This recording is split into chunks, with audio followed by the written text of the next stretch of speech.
पंजाब के पूर्व डीजीपी मोहम्मद मुस्तफा के बेटे अकील अख्तर की पोस्टमार्टम रिपोर्ट से बड़ा पर्दाफाश हुआ है।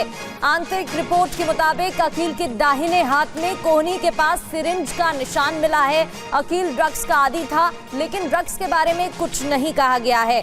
एक्सपर्ट्स के मुताबिक नशे के आदी आमतौर पर बाएं हाथ में सिरिंज से ड्रग्स लेते हैं, क्योंकि ऐसा करना उनके लिए आसान होता है। अकील के हाथों में सिरिंज के कई निशान भी मिले हैं और सिर्फ दाएं हाथ में सिरिंज के एक निशान ही मिला है, यानी कि कई निशान नहीं मिले हैं, लेकिन एक निशान जरूर मिला है। तो ये कौन सा ड्रग था, क्या वाकई में ड्रग का आदी था, ये तमाम सवाल अब खड़े हो रहे हैं। मोहित हमारे सहयोगी हमें ज्वाइन कर चुके हैं। मोहित, पोस्टमार्टम रिपोर्ट में क्या कुछ सामने आया?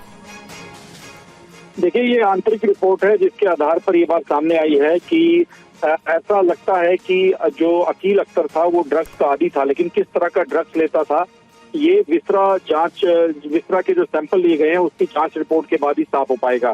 दूसरी बड़ी बात यह है कि अकील अख्तर के हाथ में, दाएं हाथ में सिरिंज लगाने का एक निशान मिला है, जिससे ऐसे लगता है कि मौत से पहले उसने कोई ऐसा ड्रग्स या दवा ली है जिसके ओवरडोज से उसकी मौत हुई है।